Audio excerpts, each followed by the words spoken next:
I'm Darren Morton and welcome to Happiness by Design. I have a friend here with me I'd like to introduce you. This is Fred the half head, and I would like to open up Fred's half head and show you something inside. Your brain looks much like this. Inside here is a particular area that's of particular concern to us. This is referred to as the limbic system, or the limbo as I like to abbreviate it. What's fascinating about this part of your brain is it's the site that is responsible for emotions. This is your hub of happiness, if you like. It's your emotional brain, as recent biomedical textbooks refer to it. But I have a question. How does this part of your brain know what kind of emotion to initiate? For example, how does it know when to make you feel excited? How does it know when to make you feel down? How does it know when to make you feel happy? Well, that's an interesting question because I'm going to tell you a fact, and that is that your brain of itself has no feelings. This is intriguing, isn't it? Your feeling centre has no feelings of itself. For example, and I have a friend who is a neurosurgeon, he will tell you that before they do brain surgery on a particular individual, they need to put anaesthetic into the skin. The reason for that is people get really unhappy with you if you start trying to cut through their scalp without anaesthetic. Then before they start cutting through bone to get into the brain tissue, they have to put anaesthetic in the bone because your bones have feelings. You break one and you'll know about that. However, when they actually get through into the skull itself and start working on the brain tissue, they need no anaesthetic. Your brain has no feelings of itself. And so I return to that original question. If this part of my brain is responsible for how I feel, how does it know what kind of emotion to initiate? Well, the simple answer is it relies on what it is told. And it turns out that within your body, your limbo, or your emotional hub, your limbic system, is wired up to different parts of our body. And what we're going to look at today is the first place that your limbo is wired to. And it turns out that up here in the upper portions of your brain, your higher brain, there are two little areas that tend to work together, and they are responsible for speech and for your language. And what it means is that your limbo, because of the way that you are configured inside your head, you are wired up this way, I can promise you that. But because of the way that you are wired up, your limbo listens in to absolutely everything that you utter. Now, most of us don't like getting caught speaking to ourselves. However, that happened to me just a few days ago. Take a look. Okay, I'm just going through my pre-flights. Left wing looks good. Right wing looks good. Checked all the bolts, they're all done up. I am hooked in. My carabiner is done up. Parachute packed, ready to go. Conditions look very good. This is going to be a fun flight. Now, you might think that I'm speaking to someone else, but in fact I am talking to myself. You see, the way that we are configured, the way our brains are wired, is such that how we speak and the language we use influences our emotional state. And in just a moment, I'm about to launch this oversized kite off a 1,000-foot cliff. And I want to be calm, I want to be relaxed, and self-talk makes a huge difference towards helping me achieve that.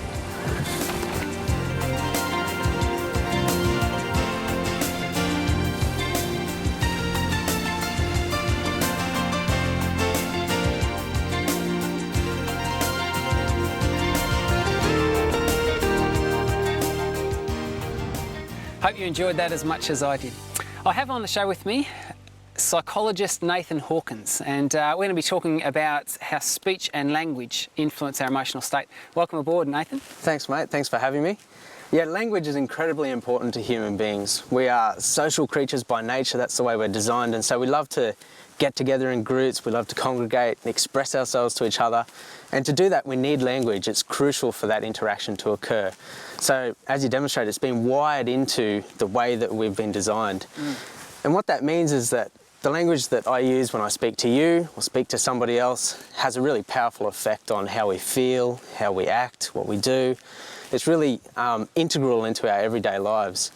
So we've all seen the type of effect that strong language, negative language can have on a person, especially we see it with kids because their brains are still developing, they're still making those pathways. And when we use strong negative language with kids, we see a profound effect. I'm interested. Sorry, just interrupt you for a moment there. I'm interested. You're talking about children here, because there seems to be in the sort of the neurosciences, there's this catchy term they use, plasticity, a lot, and this idea that the brain is quite a plastic organ. It can change its state according to the environment perhaps it's immersed in, and the circumstances that it's experiencing. So you're making reference to the kind of language that kids are exposed to. Yeah, absolutely. We know that the connections within our brain there's an incredible amount when we're first born, far more than you or I have now. A newborn baby has many more connections. For reaffirming that. Exactly. And what that means is that as a child grows and eventually gets to adulthood, those connections are being used over and over, and the ones that are used the most are the ones that exist into our adulthood. And so that means through our language centre, the emotions that are evoked by the language that we hear as kids, they're the ones that exist into adulthood. So the language that we use with each other and with kids is incredibly important and has a profound and long-lasting effect. We see this kind of thing in our everyday life. We are bombarded when we walk around by advertising, and particularly radio and TV advertising is a great avenue where you can see examples of language being used to try and evoke an emotion from us. We see advertisers trying to make a connection with an individual, and the way they do that is by trying to get an emotional connection with that person. And so it might be trying to trigger a desire, something that you want, or it might be trying to trigger a memory, something that you remember maybe back to when your kids were born or something like that. We see these little emotional triggers that they try and trip all of the time in advertising. To motivate behaviour, I suppose. Yeah, absolutely. They want us to go out and buy. So that's what they're trying to trigger. Yeah. The other part of language that's important is the language that we use with ourselves. So not just the external person to person, but the internal stuff. And as psychologists, we usually call that internal dialogue. It's something that happens all of the time. It's happening all throughout our day, and most of the time we're not really conscious of it. Even though it's happening, we don't pay a lot of attention to it. But there's some times where we do, and some examples where you can see that are pretty common, like in sporting events, for example. The camera pans into the sprinter at the start of a race, and you can see him there speaking and rehearsing and going through not just what he's about to do, but also talking to himself about what he wants to achieve, how important this is, what it means to his family, in some cases it might be what are the riches and things to come if he performs well. Using all of the tools he can to try and motivate himself. I'm interested, for a long time, psychologists have been telling us about the importance of positive self-talk for many years. What I suppose excites me is, because I'm a physiologist, I come from it from a slightly different perspective, but now we actually have the evidence. We can look at someone's brain and we can look at the connections, and it's plain for anyone to see that it's true. Your language zones do affect your emotional brain. And I sometimes use the analogy of your emotional brain. It's not a thinker, it's a feeler. It's like a 2-year-old kid. And like any 2-year-old kid, they're impressionable. And they're impressionable so I'm interested that you kicked it off with talking about children and the importance of that in that early years. They believe it, don't they? Absolutely. And so how an athlete might talk? Yeah, absolutely. And there's other performance examples that people can probably think of in their own lives. Maybe it's giving a presentation at work, and you don't just rehearse the talk, but you also talk about things that are going to make you confident, how well it went last time you did a presentation, and that the people and that it's not really that scary, or things like that you use to try and give yourself the reassurance to go through with something where you want to perform well. We also see evidence sometimes with people who have a tendency for negative self-talk or face some challenges with that, and we see it having an effect on their health, on their mental well-being, and again, can be a profound effect. I'm interested in that. Let's pick up that when we return after the break. Sure. Don't go away.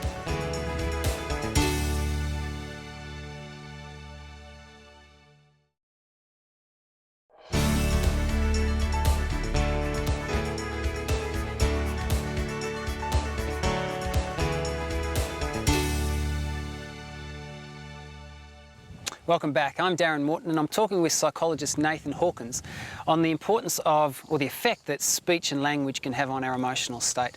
And we were talking about how positive self-talk can have positive emotional outcomes, but it can go the other way as well, can't it? Yeah, absolutely. Sometimes we find that negative self-talk or a negative internal dialogue starts to filter into our everyday lives, and where people, where that is a real problem for them, where it's happening on an ongoing basis, face some real challenges, maybe in terms of their health, maybe in terms of their mental health. So in terms of their health, is that a very real effect? Yeah, absolutely. We know that a person's prognosis with disease, for example, is partially dependent on how they process that information and what type of, I guess, attitude, but what type of internal dialogue they have with themselves about how their treatment's going to go, what things are they looking forward to in the future, well, how do they feel about their family, and what kind of support they have there. That internal self-talk has a huge impact on their prognosis. I was actually interested in, I read a study a little while back looking at how people, whether spirituality actually boosted people's recovery from various disease states.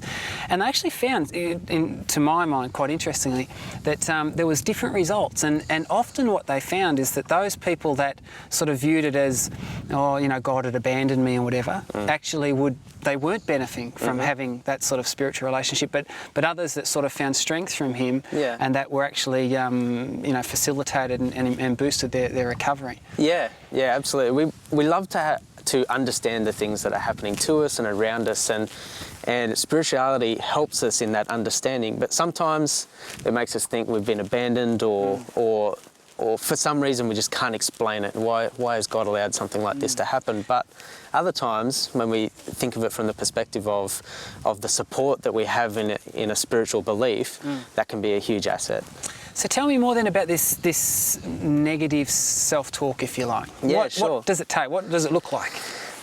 It can take shape in many different forms, but what we often see especially if somebody comes to see a psychologist or a counsellor about a particular issue that they're facing, maybe it's depression, maybe it's the loss of a loved one and they want to overcome that grief, something like that, we often see one of, or maybe all of, three types of self-talk.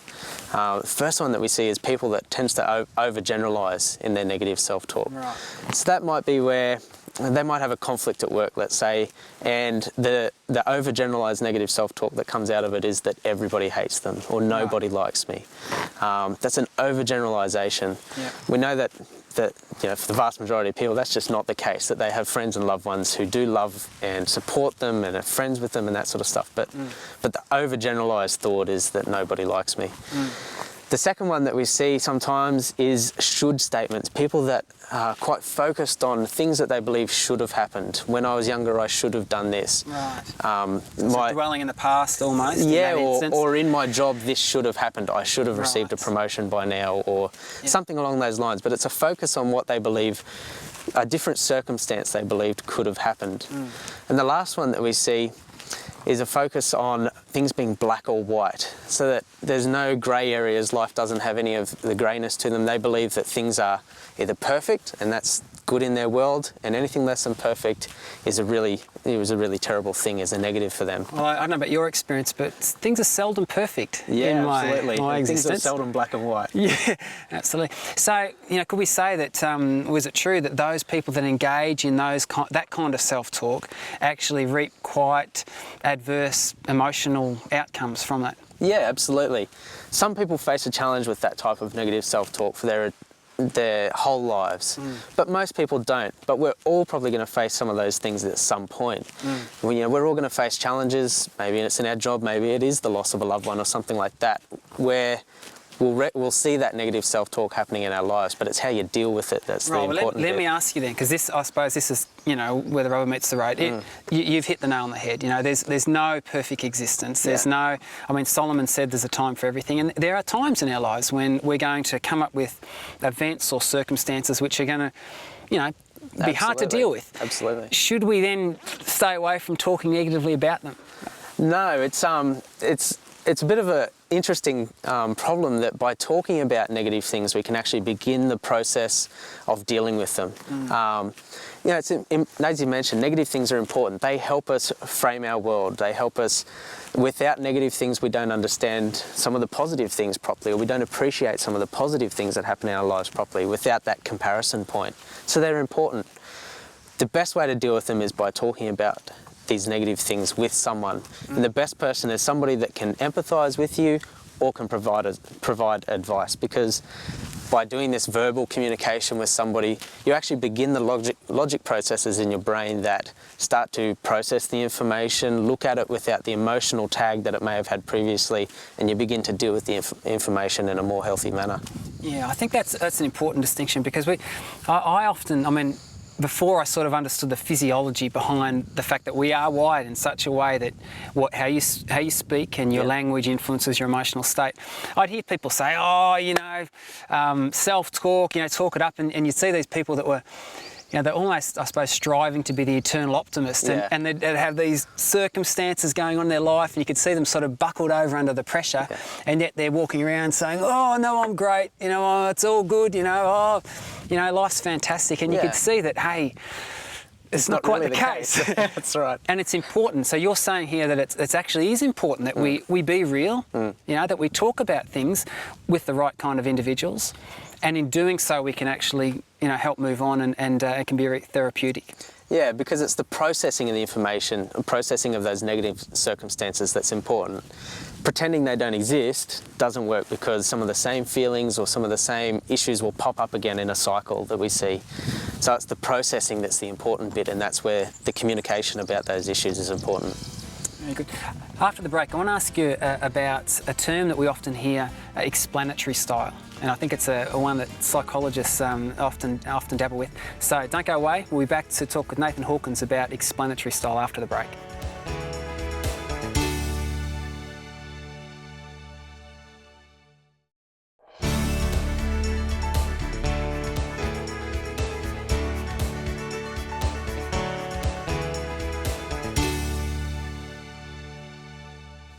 Welcome back.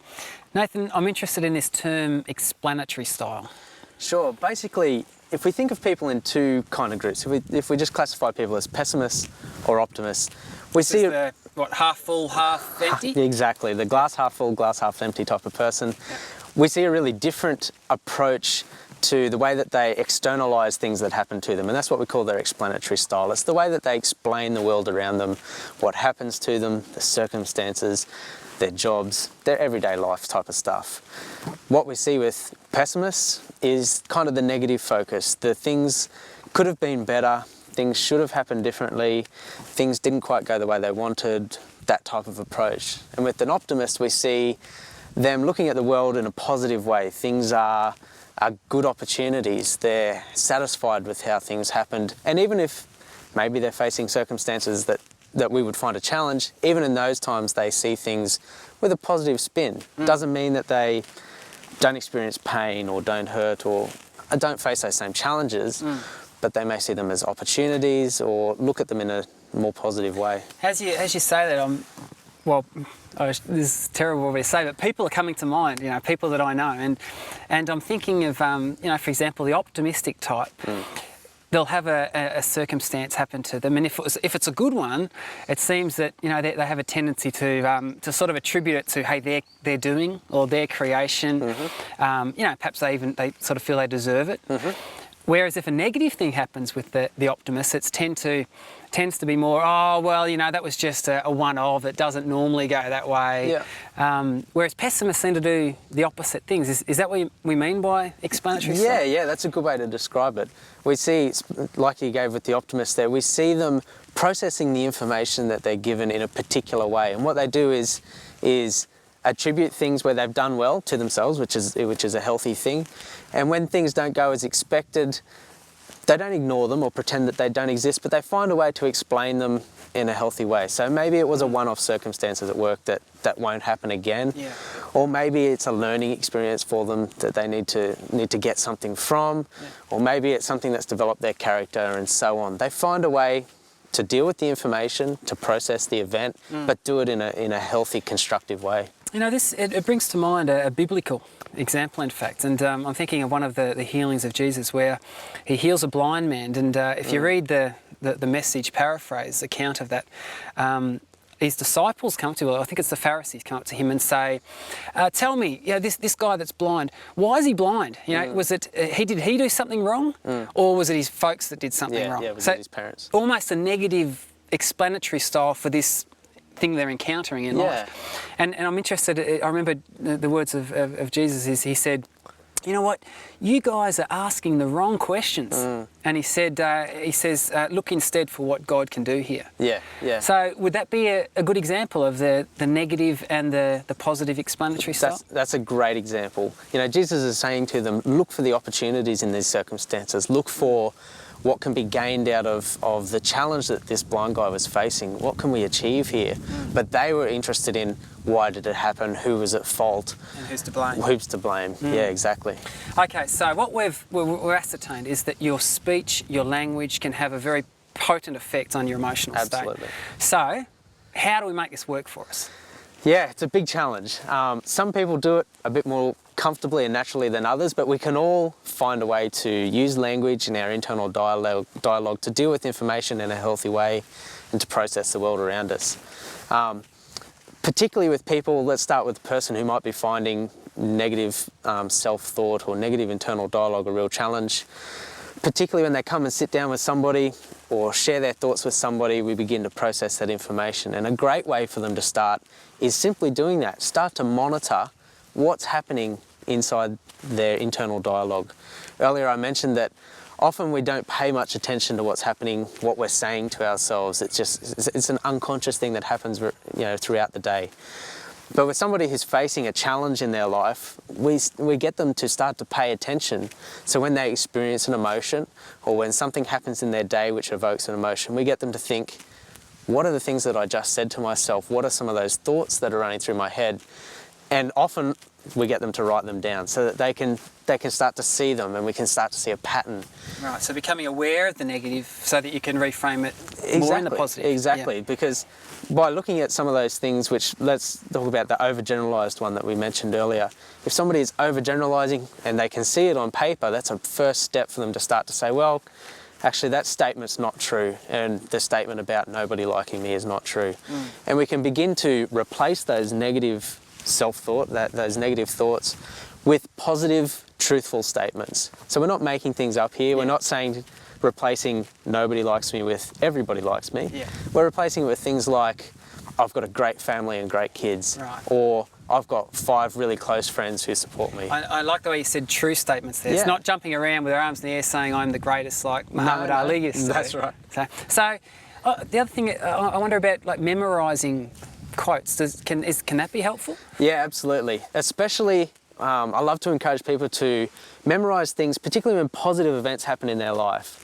What happens when we memorise stuff is if we get to tag it with a powerful emotion, and that can be negative or positive, but if we get to tag it with a powerful emotion, it burns it into our memory and we remember it for a long time. So if we take opportunities to memorise stuff, particularly positive things, you know, things that are attached to a positive emotion. And there's plenty of them in the Bible. There's heaps of them, and they happen in our everyday lives too, you know, where you might have a great family event and in Bible study before or after, you might find a passage which ties into that event well and you can tag it with that emotion. And what you'll find is that later on, you'll have that memory come back to your mind. You do. And it's quite uncanny, it's a powerful tool. It might be scripture, it might be song, it might be an affirmation from somebody else, but it's a powerful positive tool that we can use. Nathan, I really want to thank you for being with me today. As we've been talking, one thing that's sort of been coming to my mind is that if you look at the Bible, and particularly at the New Testament and the words of Christ, you get this overwhelming sense of realness. You know, he's not denying that, hey, you know, bad stuff happens, but a very optimistic view too. And in fact, it culminates, I think, in the words of Socrates, right? He once penned, don't do to others what you wouldn't want them to do to you. And that sounds a lot like the golden rule until you actually recognise that it's infinitely different. You know, Jesus said, not a pessimistic approach, but he said, do unto others what you would want them to do unto you. Jesus encapsulated this concept of positive speech and positive language. Absolutely. I'm Darren Morton, reminding you to delight in God's design.